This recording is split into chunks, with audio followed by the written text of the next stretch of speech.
자, 말씀 보겠습니다. 누가복음 6장 27절부터 36절입니다. 누가복음 6장 27절부터 36절입니다. 자, 우리 한 절씩 같이 보도록 하겠습니다. 누가복음 6장 27절부터 36절. 제가 먼저 볼게요. 그러나 내 말을 듣고 있는 너희에게 내가 말한다. 너희의 원수를 사랑하여라. 너희를 미워하는 사람들에게 잘해주고 너희를 저주하는 사람들을 축복하고 너희를 모욕하는 사람들을 위하여 기도하여라. 내 뺨을 치는 사람에게는 다른 쪽 뺨도 돌려대고 내 겉옷을 빼앗는 사람에게는 속옷도 거절하지 말아라. 너에게 달라는 사람에게는 주고 내 것을 가져가는 사람에게서 도로 찾으려고 하지 말아라. 너희는 남에게 대접을 받고자 하는 대로 남을 대접하여라. 너희가 너희 사랑하는 사람들만 사랑하면 그것이 너희에게 무슨 장한 일이 되겠느냐. 죄인들도 자기네를 사랑하는 사람들을 사랑한다. 너희를 좋게 대해주는 사람들에게만 너희가 좋게 대하면 그것이 너희에게 무슨 장한 일이 되겠느냐. 죄인들도 그만한 일은 한다. 도로 받을 생각으로 남에게 구워주면 그것이 너희에게 무슨 장한 일이 되겠느냐. 죄인들도 고스란히 대받을 요량으로 죄인들에게 구워준다. 그러나 너희는 너희 원수를 사랑하고 좋게 대하여 주고 또 아무것도 바라지 말고 구워주어라. 그리하면 너희는 큰 상을 받을 것이요 더없이 높으신 분의 아들이 될 것이다. 그분은 은혜를 모르는 사람들과 악한 사람들에게도 인자하시다. 너희의 아버지께서 자비로우신 것 같이 너희도 자비로운 사람이 되어라. 아멘. 네, 여러분 아마 다음 주부터 광고를 할 것 같아요. 우리 여름에 가는 이제 비전 트립 때문에 제가 사실 출장 갔다 온 거거든요. 네, 잘 기억하셨다가 신청하셔야 돼요, 여러분. 네, 지금까지 어떤 그 추세를 보면 조기 마감될 가능성이 높습니다. 알죠? 다음 주에 광고 딱 나오자마자 바로 스캔 찍고 바로 이제 신청하셔야지 아마 그나마 가능성이 있을 거예요. 뭐 고민하시면 이제 여러분 기회 놓칠 수 있습니다. 네. 자, 사랑하는 우리 청년들, 우리는 매일매일 그 하루하루를 경쟁 속에서 살아가고 있죠. 학교에서는 학점과 취업 때문에 또한 인간관계 가운데서는 뭐 비교와 인정 욕구 속에서 우리들은 매일매일 살아가고 있습니다. 그래서 제가 여러분들 보면요, 참 피곤한 것 같아요. 그냥 뭐 여러분의 일과가, 여러분들의 어떤 업무가, 학업이 많기도 하지만 그냥 여러분들 둘러싸고 있는 여러분의 세상은 참 여러분들을 피곤하게 만든다는 생각이 많이 듭니다. 그런 상황 안에서 여전히 애쓰고 있는 여러분들을 보면은 그래서 응원이 나올 수밖에 없고, 여러분들이 열심히 분투하는 모습을 보면은 그래서 저는 여러분들에게 박수를 칠 수밖에 없는 것 같아요. 그래서 이런 세상은 여러분들이 끊임없이 이야기를 하죠. 남보다 앞서야 되고 남을 짓밟아야 되고 눈치껏 살아야 되고 손해보면 안 된다라는 이야기들을 계속해서 여러분들이 주입을 하고 있는 것 같습니다. 근데 오늘 우리가 읽은 이 본문에서는요, 예수님은 전혀 다른 말씀을 하세요. 이런 말씀이 있죠. 원수를 사랑하라라는 말씀이 있고요, 비판하지 말라는 이야기하고 누군가를 긍휼히 여겨라라는 이야기를 합니다. 여러분, 이 이야기를 제가 이제 곰곰이 보니까요, 분류를 해보니까요, 세상에서 말하는 이야기랑 완전히 반대되는 이야기를 예수님이 하고 있는 거예요. 이겨라, 밟아라, 빨리 가라, 손해보지 말아라는 이야기를 세상은 우리에게 계속하고 있는데 예수님의 가르침은 완전 정반대 이야기하고 있단 말이죠. 원수를 사랑하라, 비판하지 말아라, 그리고 누군가를 긍휼히 여겨라라는 이야기 계속 하신다고요. 여러분, 예수님의 이 말씀은요, 어떤 도덕적인 이야기라는 것이 아니라는 것을 우리가 알아야 될 것 같습니다. 이것이 바로 예수님을 따르는 제자들의 삶의 방식을 이야기하는 것이고, 그리고 이것은 복음을 경험한 사람들, 복음을 붙든 사람들만 살아갈 수 있는 삶의 방식이자 태도라는 것을 우리가 알면 좋겠어요. 오늘 우리가 읽은 누가복음 6장 27절부터 36절까지 말씀은요, 그 예수님이 말씀하신 복음을 경험한 사람들의 삶의 방식들 가운데서도 가장 핵심인 이야기가 이 안에 담겨 있습니다. 여러분, 예수님은 우리에게 그냥 단순히 착하게 살라는 이야기를 하신 것이 아니에요. 단순히 착하게 살라는 이야기가 아니라 하나님 나라의 백성답게 살라는 이야기고요, 세상의 방식이 아닌 예수님의 방식으로 세상을 살라고 예수님께서는 이야기하고 있는 겁니다. 여러분, 단순히 착하게 살아라는 수준이 아니고, 너희가 하나님 나라의 백성들이 맞다고 한다면은, 너희가 복음을 경험한 사람들이 맞다고 한다면은 세상의 가치와는 전혀 반대의 모습으로 너희는 살 수 있다라는 것을 예수님이 이야기하고 있는 거죠. 세상의 방식이 아닌 하늘의 방식으로 서로 사랑하라는 이야기고, 세상의 눈빛으로, 시선으로 세상을 보는 것이 아닌 하나님 나라의 방식으로 누군가를 보고 바라보고 사랑하라고 예수님께서는 이야기하고 있는 겁니다. 그래서 오늘 이 말씀을 통해서 우리가 부름받은 제자의 삶이 어떠한지, 복음을 경험한 우리들의 모습이 어떠해야 되는지를 함께 좀 천천히 묵상해 보면 좋을 것 같습니다. 우리 오늘 말씀 27절부터 30절까지 말씀 한 번 더 보겠습니다. 27부터 30절입니다. 봅시다. 시작. 그러나 내 말을 듣고 있는 너희에게 내가 말한다. 너희의 원수를 사랑하여라.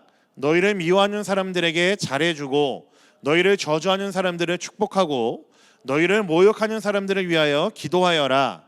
내 뺨을 치는 사람에게는 다른 쪽 뺨도 돌려대고 내 겉옷을 빼앗는 사람에게는 속옷도 거절하지 말아라. 너에게 달라는 사람에게는 주고 내 것을 가져가는 사람에게서 도로 찾으려고 하지 말아라. 여러분, 사랑에 대해서 이야기하고 있어요. 여러분, 제가 전에 언젠가 했던 사랑 기억하세요? 제가 정의 내린 사랑. 이거 네, 혹시 기억하는 사람 있어요? 제가 사랑은 뭐라고 그랬죠, 여러분? 네, 좋아요. 이런 분위기. 네, 제가 하는 얘기는 하나도 귀담아 듣고 있지 않다라는 분명한 증거. 제가 사랑 그렇게 얘기했죠, 여러분. 해줄 생각 다 해주고 난 다음에도 혹시 부족하지 않을까 생각하게 되는 게 사랑이라고 얘기했잖아요. 이 기가 막힌 이 명언을 여러분 안 적어놨다고요? 네? 우리 연애한 친구들 제가 꼭 새겨놓으라고 얘기했는데, 여러분 이런 것처럼요, 철학자들에게도 사랑이라는 개념은 굉장히 중요한 개념이었어요. 그래서 사랑에 대해서 아주 다양한 방식으로 철학자들이 정의 내린 것이 있는데, 제가 뭐 짤막하게 소개만 해드릴게요. 슬라이드 띄워줄래요? 아리스토텔레스가 이런 이야기했습니다. 참된 사랑이란 타인의 선을 바라는 우정이라고 아리스토텔레스는 이야기를 했습니다. 그리고 그 위에 있는 사람이, 아리스토텔레스가 여기 밑에 이게 뭐라 그러죠? 석상? 이게 뭐라 그러죠? 얼굴? 네, 뭐 아무튼 그거. 네, 그 위에 있는 건 임마누엘 칸트거든요. 칸트는 이렇게 얘기했어요. 사랑은 감정보다는 의지의 행위다라는 이야기를 했습니다. 그러니까 사랑하려면 어떤 의지적인 행동이 들어가야 되고 의무적으로 해야 되는 것이 사랑이라고 이야기를 했습니다. 뭐 동의가 되는지 안 되는지 뭐 나중에 여러분 얘기해 보시고요. 그리고 가운데 있는 분이 이제 세렌 키에르케고르라는 사람인데, 이 사람은 이렇게 사랑을 표현했어요. 감정이 아닌 의무로서의 사랑을 이야기하면서 진정한 사랑은 내가 아님을 고백하고 부인할 때 나타나는 것이 사랑이다라고 이야기를 했습니다. 좀 더 멋있는 이야기를 썼어요. 그리고 가장 이제 현대적인 사람인데요, 이 현대 철학자 레비나스라는 사람은 이렇게 얘기했습니다. 타자의 얼굴 앞에서 생겨나는 나의 책임감이 사랑이다라고 이야기했습니다. 그러니까 진짜 사랑이라는 것은 뭐냐면은 누군가와 얼굴을 맞대고 있을 때에 그 사람이 직접적으로 뭔가 해줄 수 있는 것이 있었을 때 하는 것이 사랑이다라는 이야기를 했다라는 거예요. 뭐 동의가 되세요, 여러분? 네. 어쨌든 이 철학적인 정의들은 공통적으로 사랑을 뭐라고 얘기하냐면요, 감정이 아니라 타인을 위한 나의 의지적인 행동, 실천이 공통점이라는 거예요. 누군가를 어떤 사랑한다라고 얘기하는 것은 어떤 감정의 변화가 아니라 타인을 위한 자기 초월적인 결단이고 의지이고 실천에 이르는 것이 진짜 사랑이다라고 철학자들이 이야기를 했다라는 거죠. 근데 여러분, 지금 이 이야기가 여러분 어떻게 들릴지 모르겠지만요, 예수님 말씀하신 사랑과 굉장히 많이 맞닿아 있는 부분입니다.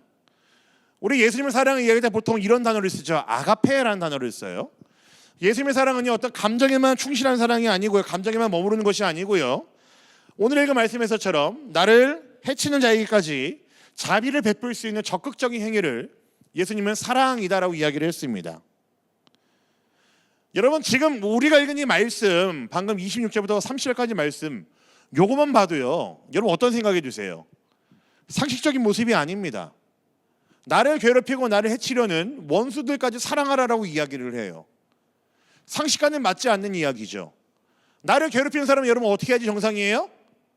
똑같이 되갚아주는 건 아니라고 할지라도 모른 척하거나 외면하는 게 상식적인 거죠. 그렇죠?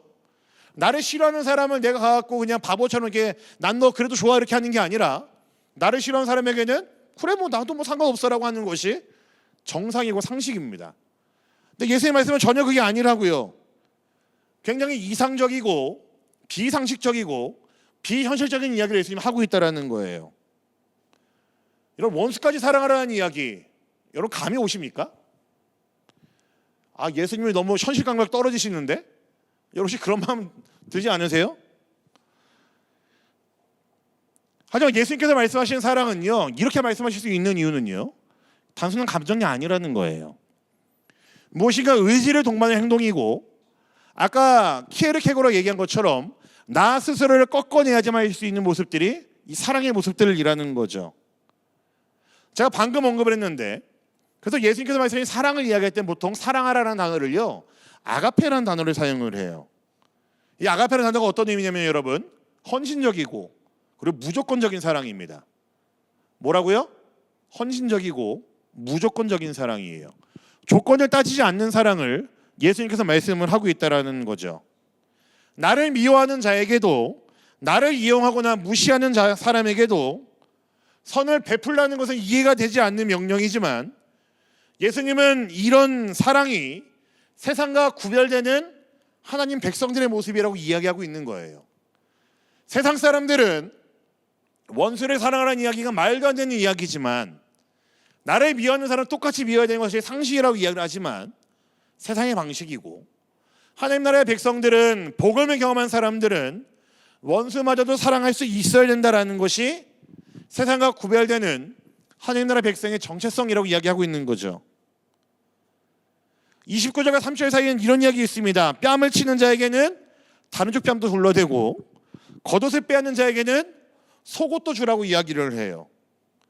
여러분, 이거 그냥 문자적인 수능을 요구하는 것이 아니라, 복수하지 말고 여러분 어렵게 하는 사람에게 똑같이 대갚아 주지 말고 도리어 더 나아가서 용서를 해줄 수 있는 사람 용서해주고 선을 행할 수 있는 사람 선을 행하라고 이야기하고 있는 겁니다.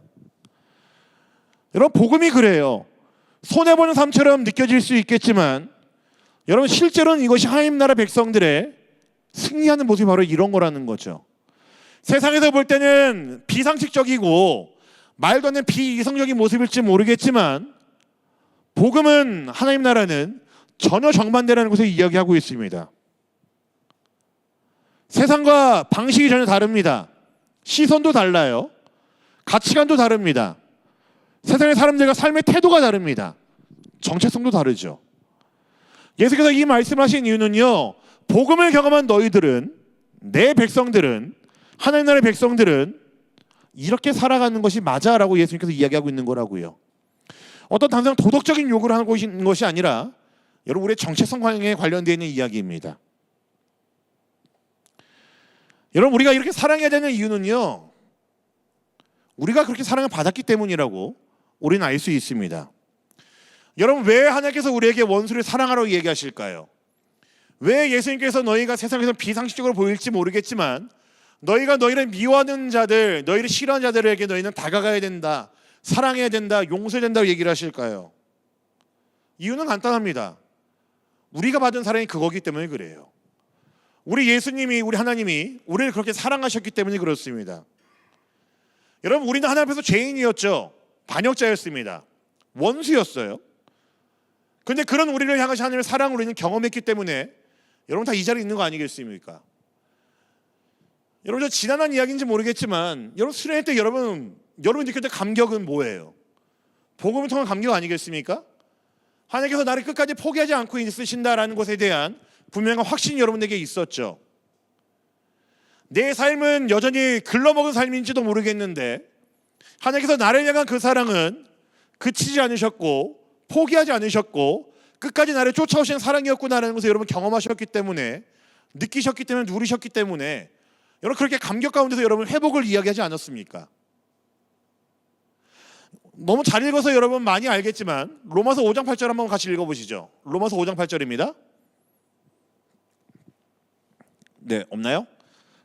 제가 다 읽어드릴게요. 그러면, 그러나 우리가 아직 죄인 되었을 때에 그리스도께서 우리를 위하여 죽으셨습니다. 이리하여 하나님께서는 우리들에 대한 자기의 사랑을 실증하셨습니다. 여러분, 저는 이 단어, 여러분 이 말씀 여러분에게 자주 언급을 하는데요, 저는 이 앞에 말씀이 포인트로 생각을 해요. 그러나 우리가 아직 죄인 되었을 때에, 저는 이 부분이 포인트라고 말씀을 자주 드렸습니다. 우리가 언제예요? 뭐 잘할 때? 아니라고요. 여러분, 믿음 생활 아주 훌륭하게 잘하고 있을 때? 아니에요. 여러분 정말로 사랑이 넘치는 사람이 되었을 때, 착한 사람일 때? 그것도 아닙니다. 언제라고요? 우리가 아직 죄인 되었을 때입니다. 여러분, 저는 이 죄인이라는 단어를 원수로 바꿔도 된다고 생각해요. 바꾸면 어떻게 될까요? 우리가 아직 하나님의 원수 되었을 때에, 누가 우리를 사랑하셨다고요? 그리스도께서 우리를 위하여 이 땅에 오심으로 사랑하셨다라는 거죠. 그러니까 여러분, 하나님께서, 우리 예수님께서 우리에게 원수를 사랑하라고 하시는 이야기는요, 간단합니다. 너희가 받은 그 사랑이, 원수를 사랑하는 데 명령을 받은 그 사랑이 너희가 받은 사랑이야. 그러니까 너희도 그렇게 살아야 돼라고 하나님께서 요구하시는 겁니다. 예수님 십자가라는 것은요, 원수를 사랑할 수밖에 없는 하나님의 사랑의 그 궁극을 말하는 것이 십자가 사랑이죠. 그러니까 여러분, 우리가 받은 이 사랑은요, 감정적인 위로가 아니라 삶의 방식과 기준을 뒤바꿔주는 하나님의 능력이라는 이야기입니다. 우리가 원수를 사랑하고 나를 해한 자를 용서하고 조건 없이 베풀어야 되는 이유는요, 우리가 받은 사랑이 그거니까 그렇게 해야 된다는 거예요. 여러분, 우리가 단지 착한 사람이 되기 위해서 사랑을 하는 것이 아니라 우리가 복음을 경험한 사람들이기 때문에, 복음을 가지고 세상을 살아가야 되는 사람들이기 때문에 우리는 누군가를 사랑해야 된다는 겁니다. 우리가 예수님을 따르는 제자라고 한다면은 그분의 사랑을 본받아서 세상 속에서 하나님 나라를 드러내고 보여줘야 하는 사람들이라고 한다면은 우리는 사랑해야 되는 자로 부름받았다는 겁니다. 여러분들이 사랑을 행할 때에, 사랑을 선택할 때에, 의지적으로 사랑을 선택할 때에 그때 복음이 드러난다는 거예요. 여러분들이 누군가를 미워하는 사람을 용서해볼까라는 그 마음을 가졌을 때 그 순간만이라도 복음은 드러난다는 거예요. 내가 정말 죽을 정도로 싫어하는 사람이 있는데, 미운 사람이 있는데, 내가 이 말씀을 보고 원수를 사랑해야 되는 것이 우리가 해야 되는 일이라는 걸 알았다고 한다면은 내가 한번 용서를 해줘 볼까? 라는 마음을 먹었을 때만이라도 그때 복음은 드러난다는 겁니다. 크게 거창한 거 아니라는 거예요. 여러분, 교회 역사를 보면요, 원수를 사랑하고 원수를 용서해주는 그런 이야기들 많이 있거든요. 굉장히 이제 신금을 점여오는 이야기들 많이 있죠. 그분들의 삶의 이야기를 들어보면은, 야, 어떻게 저렇게 할 수가 있지라는 이야기도 많이 있습니다. 근데 여러분, 누구나 다 그렇게 살면 좋지만 그런 것까지 요구하는 거 아니라는 거예요. 여러분, 여러분 삶에 살 수 있는 아주 작은 사랑, 작은 실천만이라도 그걸로 된다는 겁니다. 물론 거기에만 안주하고 머물면 안 되겠지만, 여러분 누군가를 미워하고 있다고 한다면은, 누군가를 정말로 증오하고 있다고 한다면은 내가 잠시 그쳐볼까라는 생각만으로도 여러분 사랑을 실천하신 거라니까요. 우리가 사랑을 선택할 때에 그 순간이 바로 복음이 증거되는 순간입니다. 그러므로 원수 사랑이라는 것은요, 그리스도인의 정체성을 이야기하는 것이고, 복음의 능력이 우리의 삶으로 드러나는 통로가 바로 원수를 사랑하라는 예수님의 그 명령 가운데 있다는 것을 여러분 기억하시면 좋겠어요. 여러분, 원수를 사랑하라라고 얘기를 하면요, 여기 장년들만 있잖아요, 어른들만. 그럼 누가 아멘 하는 줄 아세요? 원수를 사랑하세요, 뭐 미워하지 마세요 그러면 제일 많이 아멘 하시는 분들이 누군지 아세요? 어머니들이 아멘 하세요. 남편 때문에 아멘, 내 자식 새끼 아멘, 뭐 이렇게 하시거든요. 그러니까 여러분에서 선뜻 아멘한 말이 안 나와요. 여러분들은 이렇게 뭐 그 배우자 같은 그런 미워할 사람도 없고 남의 편이 없고, 여러분 삶에서 그렇게 사실은 미워할 사람이 없을지 모르겠지만요, 여러분 굉장히 중요한 이야기입니다. 원수 사랑이라는 것은요, 우리 그리스도인의 정체성을 이야기하는 거예요. 우리가 복음을 경험했다, 우리가 복음을 맛봤다라는 이야기는요, 우리가 누군가를 사랑할 때에, 용서할 때에 드러내게 하는 통로라는 이야기입니다. 우리 말씀을 더 볼까요? 31절 32절입니다. 같이 보겠습니다. 자, 시작. 너희는 남에게 대접을 받고자 하는 대로 남을 대접하여라. 너희가 너희를 사랑하는 사람들만 사랑하면 그것이 너희에게 무슨 장한 일이 되겠느냐. 죄인들도 자기네를 사랑하는 사람들을 사랑한다. 여러분, 지금 이 말씀은요, 황금률이라고 이야기를 해요. 슬라이드 한번 보여주실래요? 이걸 왜 황금률이라고 이야기하냐면, 특히 31절이 그런데 3세기의 로마 황제 중 한 명인 세베루스 알렉산데르가 이 이야기를 했어요. 그러니까 이 사람이 만든 이야기가 아니라요, 이 사람이 이제 그리스도인이 아닌데도 불구하고 요 31절 말씀 너무 사랑한 거예요. 너희는 남에게 대접을 받고자 하는 대로 남을 대접하여라는 이야기를 너무 좋아해서 이 사람이 자기 집무실 벽에다가, 자기 이제 기거하는 방행 한복판에다가 황금색으로 그거를 이제 새겨놨대요. 그래서 황금률이라고 이야기를 합니다, 이 말씀을. 그러니까 사실은 이 가르침 자체가 모든 종교에 거의 다 있어요. 교육 과정에도 다 있습니다. 그냥 내가 대접받고 싶은 대로 다른 사람을 대접하라는 것은 어떤 윤리적인 도덕적인 것을 이야기했을 때 가장 핵심 원리가 바로 여기 들어가 있다라는 거예요. 여러분, 예수님께서 이 말씀을 먼저 하셨는데 예수님 단순히 이 이야기를 윤리적인 규범으로, 도덕적인 규범으로 이야기하셨을까? 그게 아니라는 겁니다. 여러분, 지금 읽은 이 말씀에서 예수님의 그 논조는요 똑같습니다. 일관되게 조건 없는 사랑, 자비, 사랑, 헌신적인 사랑을 얘네 담아두고 있습니다. 읽지는 않았지만 32절 34절을 보시면요, 예수님은 일반적인 사람들도 나에게 잘해준 사람에게 잘해주는데, 돌려받고서 기대하면 베푸는 사람들인데, 하나님 나라의 백성들, 복음을 경험한 사람들은 그런 수준으로 살면 안 된다고 예수님께서 얘기하고 있는 거예요. 나한테 잘해주는 사람한테 내가 잘해주는 거 정도 수준이 아니라 나를 미워하는 사람에게조차도 내가 잘해줄 수 있는 그 수준을 요구하고 있는 것이고, 나에게 원수라 할지라도 그를 용서할 수 있고 다가갈 수 있는 수준의 사랑까지도 예수님께서는 요구하고 있다는 거예요. 여러분, 이게 기독교의 사랑입니다. 이게 예수님 말씀하신 사랑이에요. 여러분, 저는요 요즘 시대에 작금에 기독교가 욕을 많이 먹고 있거든요. 교회가 욕 많이 먹고 있어요. 아시죠, 여러분? 뭐 여러 가지 많은 문제들이 한국에서만 해도 되게 많아요. 뭐 정치랑 뭐 결탁하는 뭐 교회의 모습도 있고, 뭐 여러 가지 좀 이상한 사람들 많이 있잖아요. 저는 일단은 모든 것들 다 이렇게 일방적으로 답을 내릴 수는 없지만요, 저는 교회가 여전히 세상으로부터 욕먹을 수밖에 없는 이유, 교회가 세상으로부터 비난받을 수밖에 없는 이유는요, 요 사랑을 잃어버렸기 때문에 저는 그렇게 생각합니다. 그럼에도 한 가지 제가 이제 소망하는 반응이 있어요. 언젠가 이야기한 것 같은데, 저는 세상의 교회를 욕하는 이유는요, 그래도 저희는 희망이 있다고 저는 생각을 해요. 왜 제가 희망이라고 얘기를 할까요? 세상에 바라는 교회의 모습은 아직까지 있다라는 거예요. 기준이 있다라는 거죠. 이런 거예요. 야, 교회야, 너희 그렇게 살면 안 돼. 왜 그렇게 사니? 꾸짖는 거죠. 너희는 원래 이만큼 하는 사람들인데 왜 요거밖에 못하니라고 하면서 세상은 그래서 우리를 혼내고 있고 꾸짖는 거라고 저는 생각합니다. 그럼 바꿔 말하면 뭐예요, 여러분? 아직까지 우리에게 희망이 있다라는 거예요. 세상이 교회에게 원하는 기준이 있고, 세상이 요구하는 우리 교회가 말하는 사랑이 있다라는 겁니다. 우리가 그 사랑을 열심히 해야 되는 게 맞고, 그 사랑의 모습을 열심히 보여주는 게 맞다라는 거죠. 여러분, 그렇다면 우리가 사랑해야 되는 이웃은 누구일까요? 이 말씀이 쓰여진 유대인들, 대상으로 하는 유대인들에게는요, 그들에게 이웃이라고 그러면요 딱 요 수준이었어요. 같은 민족, 나랑 똑같은 유대인들까지가 이들에게는 이웃이었습니다. 더 가까운 경우도 있어요. 나랑 같은 마을 안에 살고 있는 사람들, 나랑 친인척 관계에 있는 사람들까지가 유대인들에게는 이웃이었어요. 근데 여러분 잘 아는 이야기가 있죠. 누가복음 10장 보시면 어떤 이야기가 있어요? 선한 사마리아인의 비유가 있어요. 네, 표현들 아주 좋아요. 처음 듣는 이야기라는 그 표현 아주 좋아요. 선한 사마리아인의 비유 아시죠, 여러분? 네, 얼핏 알잖아요, 그죠? 많이 들어본 이야기잖아요. 근데 거기서 말하는 예수님의 이야기가 뭐예요?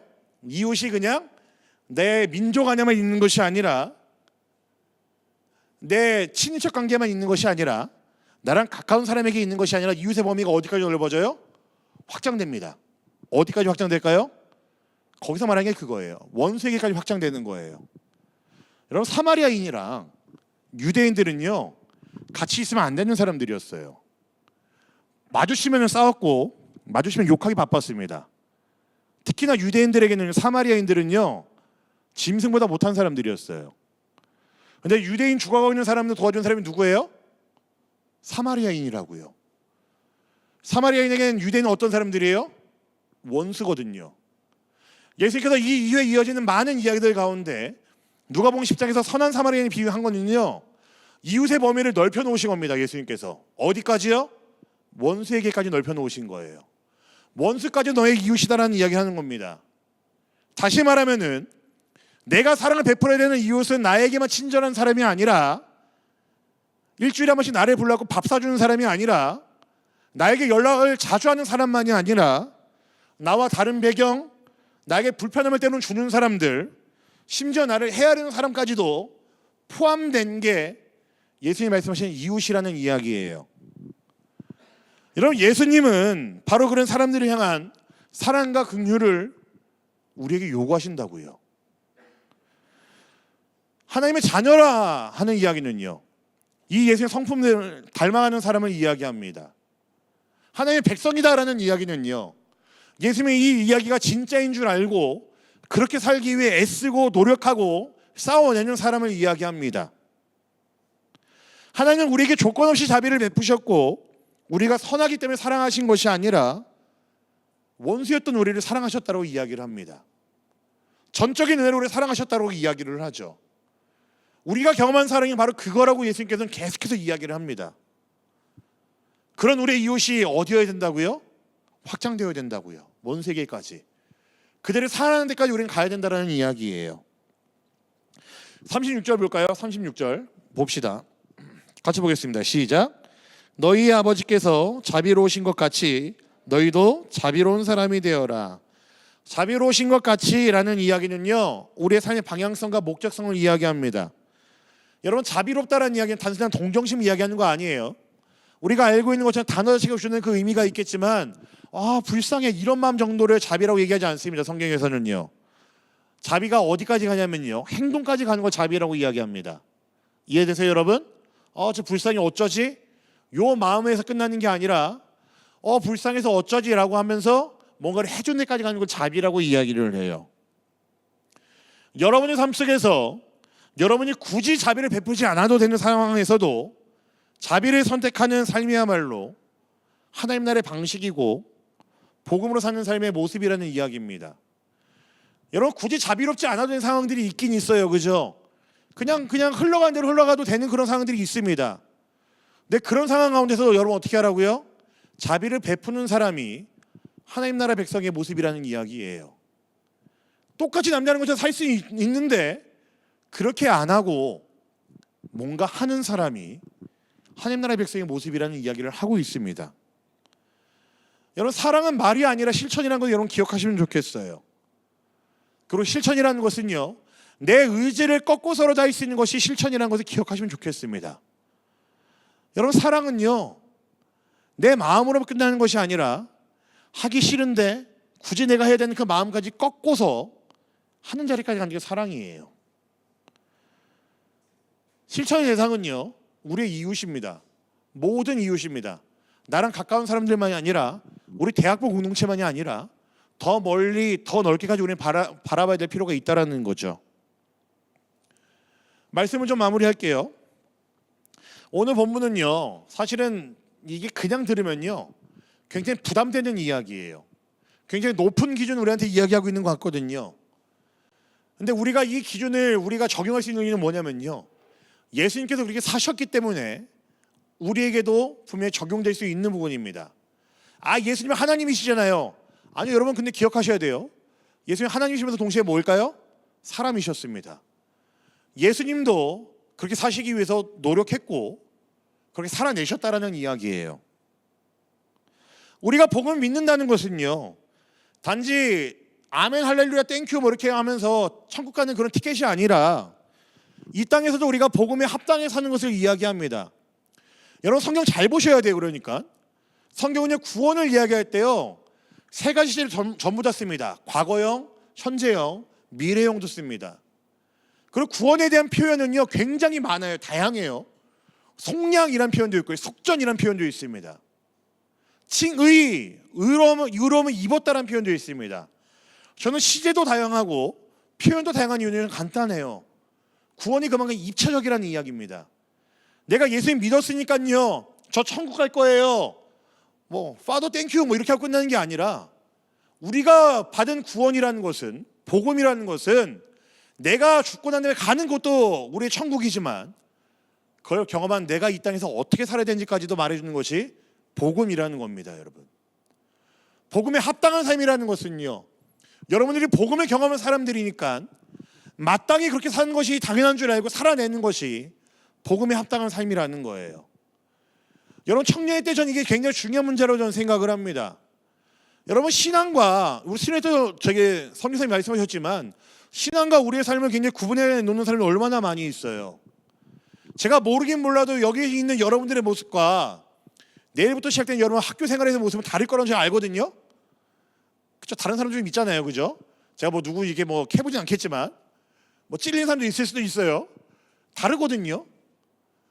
근데 여러분 정말로 복음이 요구하는 것은요, 다르지 않을 것을 요구한다라는 거예요. 그럼 교회에서 세상이랑 똑같이 살아야 되지, 그게 아니라 교회에서의 모습과 여러분 세상의 모습이 똑같아야 된다는 걸 요구한다라는 거죠.